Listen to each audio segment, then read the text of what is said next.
Doctor Ramesh शीस रैना। महाराज जी राधे राधे। भगवान शिव कैसे दिखते हैं और भगवान कृष्ण शिव विष्णु राम कौन है? क्या प्रश्न है? भगवान शिव कैसे दिखते हैं पहला प्रश्न। दूसरा, भगवान सही माने में तो उत्तर है जैसे आप देखना चाहते हो वैसे दिख रहे हैं अब भी।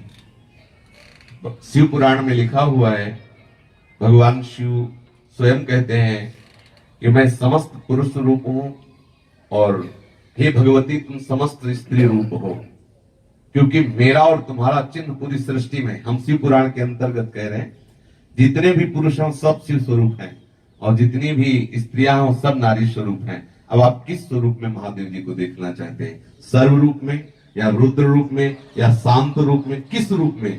जाकी रही भावना जैसी प्रभु मूरत देखी। प्रभु कैसे? तुम्हारी भावना जैसी वैसे। किसी की भावना है कि प्रभु का रूप नहीं, तो प्रभु अरूप रूप से अनुभव में आते हैं। किसी की भावना है प्रभु राम रूप, तो राम रूप में। आज हमारी भावना कामी है तो कामिनी रूप में। जैसी हम भावना करते, मेरे प्रभु के सिवा ना कोई था ना है ना रहेगा, हम जैसी भावना करते वैसा आज है। वास्तविक शिव का स्वरूप देखना है तो खूब शिव शिव शिव शिव रटो और वो कृपा करके अनुभव करा देंगे। वो वाणी का विषय नहीं, जो वास्तविक शिव का चिदानंद स्वरूप है वो अनिर्वचनीय है और वो स्वयं दिखाए तो आप देख सकते हो किसी की सामर्थ्य नहीं। स्वयं जाने के देहु जनाए, और जब जान जाओगे तो तुम में और उनमें अंतर नहीं रह जाएगा। समझ पा रहे? दूसरी बात क्या थी? माइक पहले उनको माइक दीजिए, कुछ बोलना चाहते हैं जी। प्रणाम महाराज जी। मेरा ये प्रश्न था कि जो परमात्मा है क्या वो साकार रूप में है कि निराकार रूप में? ये क्या है आप इसे बताओगे? साकार है? साकार है ये, इनको हम टच कर सकते हैं सभी तो। हाँ। साकार टेंजिबल है। ये है कौन? मानव। मानव आया कहां से? मानव तो मतलब इतने में समझो, कृति माने रचना। जी जी। ये सब रचना है ना, तो कोई रचनाकार है ना, है तो इतना मान गए ना। जी जी। कृति माने रचना, प्रकृति, जितना भी जो कुछ है वो एक रचना है। इसका रचनाकार कोई है। अब इसमें आश्चर्य की बात यह है कि जैसे कुम्हार मिट्टी के पात्रों की रचना करता है तो कुम्हार और होता है, चाक और होती है और मिट्टी का पात्र और होता है, लेकिन इसमें रचनाकार ही रचना बन करके आया हुआ है। वासना वासुदेवस्य वासितम भुवनत्रयम् सर्वभूत निवासोऽस्मि वासुदेव नमोस्तुते। इसीलिए शुद्ध बुद्धि की आवश्यकता है। वो निराकार है, वो साकार है, वो न निराकार है न साकार है, वो सत है, वो असत है, वो सत असत से परे है। इसीलिए वेद जिसे नेति नेति कहते हैं, महामहिमा में योगी मुनि जिनके लिए तरसते रहते हैं और वो कृपा करके बरसते रहते हैं। हम जैसी भावना करें वैसा ही हमें अनुभव में आएगा। ये यथामाम प्रपद्यन्ते तास्तथे भजाम्य हम, क्योंकि वही सर्व रूप है, उसके सिवा कुछ और है ही नहीं। ये बात समझ में आ रही है? जी आगे जी महाराज जी, जैसे हम ध्यान लगाते हैं तो ध्यान लगाने के टाइम में हम क्या ये कल्पना है, जैसे हम कल्पना करते हैं कि हमारे भगवान शिव के हाथ में त्रिशूल है, जटाओं से गंगा बहती है और यहाँ पर चंद्रमा है, तो क्या ये हमारी कल्पना है, किसी व्यक्ति की कल्पना रही होगी कि इस तरीके से भगवान? अब इसमें थोड़ा सुधार कीजिए। लौकिक दृश्य को लाने के लिए कल्पना शब्द का प्रयोग किया जाता है और परमार्थिक के लिए भावना का किया जाता है। भावना पवित्र होती है और कल्पना झूठी होती है। कल्पना में हम एक कल्पना कर रहे हैं, वो है नहीं, और भावना में सत्य है, वो है जो आप चिंतन कर रहे हो, ये है। संसार का जो दृश्य है ये कल्पना कहा जा सकता है, लेकिन प्रभु का जो स्वरूप है वो भावना किया जाए। आप जैसी भावना करोगे वैसा अनुभव आएगा। ये किसी कवि की कल्पना नहीं कि वो त्रिशूल लिए हैं, उनके माथे पे गंगा है, वो है। आप अनुभव करो तो आपको दिखाई देंगे।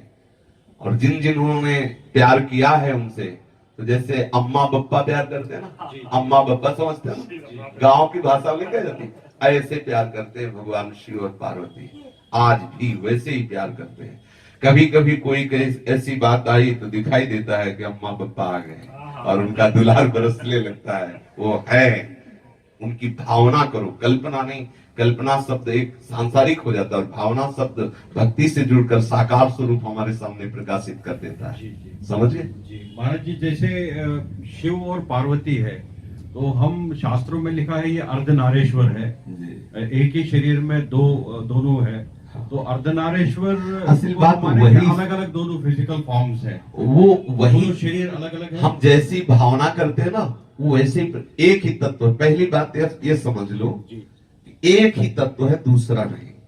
वही तत्व लीला के लिए अर्धनारीश्वर बनकर के दिखा रहा है कि आधा मैं शिव हूं, आधा शक्ति हूं।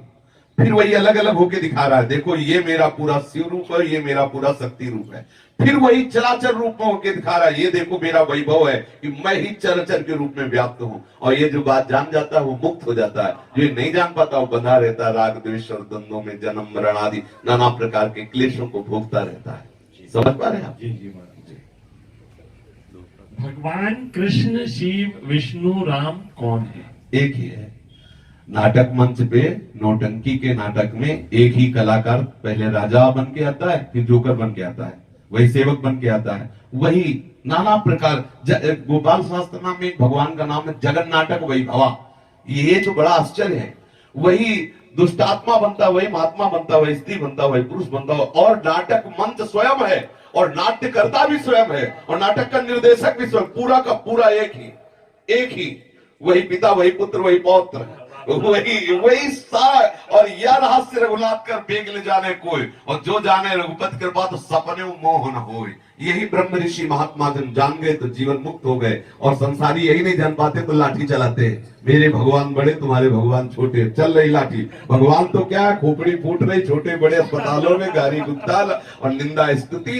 प्रभु एक सम स्वरूप सर्वात्म भाव से सब जगह विराजमान है, वही राम है, वही कृष्ण है, वही शिव है। ये तो बहुत बड़ी बात हो गई। वही दुष्टात्मा है, वही महात्मा है। विद्या विनय संपन्ने ब्राह्मणे गविहस्तनी सुनीच सुभागे चा पंडिता समदर्शिना। विद्या विनय संपन्न ब्राह्मण में, गाय में, हाथी में, कुत्ता में, चांडाल में एक ही श्री कृष्ण विराजमान, अर्थात एक ही श्री कृष्ण ये सब बना हुआ है। जो ऐसा जानता है वही पंडित है, वही शिव है, वही सौ है, वही राम है, वही कृष्ण है, वही सब कुछ है। अब कह दिया जाए वही सौ है तो कान खड़े होंगे, वही सौ है, और सौ से ही भगवान का अवतार हो रहा है। पृथु और अर्ची अवतार सौ से हो रहा है। वेन के मरे हुए शरीर से भगवान का अवतार हो रहा है, पृथु और अर्ची का। अब बोलो वही है ना, वही शिव है, वही सौ है, वही शक्ति, वही चराचर जगत एक है। जो एक समझ गया वो मुक्त हो गया, जो अनेक समझ गया वही भ्रमित हो गया। बस इतना अंतर है। वही सब रूपों में वही राम है, वही कृष्ण है, वही शिव है। जहां आप अपने मन को लगा दो वही सबसे बड़ा है, और उसी का सारा बसारा है। शिव पुराण देखो तो सबसे बड़े शिव, देवी पुराण देखो तो देवी, भागवत देखो तो सबसे बड़ी देवी, भागवत देखो तो सबसे बड़े कृष्ण, गरुड़ पुराण जहां जो देखो, गणेश जी का देखो सबसे बड़े गणेश, क्योंकि वही सबसे बड़ा तत्व सब रूपों में खेल रहा है। तो कोई कहीं कोई छोटा है नहीं, और हम सब बड़े बनना चाहते हैं, नहीं बने। जिस मार्ग में चले हम सबसे बड़े बने, क्यों? क्योंकि सबसे बड़े का है, इसलिए सब बड़े बनना चाहते हैं। क्योंकि ये लक्षण है, पिता का लक्षण पुत्र में आता है। सबके हृदय में रहता है मैं टॉप पे पहुंचूं, क्योंकि टॉप वाले का है, सबसे टॉप जो है उसी का है, इसलिए सबके अंदर ये रहता है। मैं अगर चोर भी बनूं तो टॉप का चोर बनूं, बदमाश बनूं तो टॉप का बनूं, बालाजी बनूं तो टॉप का बनूं, विद्वान बनूं, क्यों? क्योंकि वो टॉप का है। वो सबसे बड़ा जो एक अद्वितीय तत्व है उसी का है, इसीलिए उसी की तरफ भाग रहा है। मैं मरूं ना, मैं सदैव सुख में रहूं, क्योंकि अविनाशी का है, सुख सिंधु का है। ये लक्षण प्रतीत होते हैं कि हम सब उसी सच्चिदानंद के स्वरूप है, अपने को भूल गए देह भाव में। आज का सत्संग सुना, प्रारंभ था अभिमान ही जन्मता मरता और नाना प्रकार के चाह भय आदि प्रकट करने वाला है।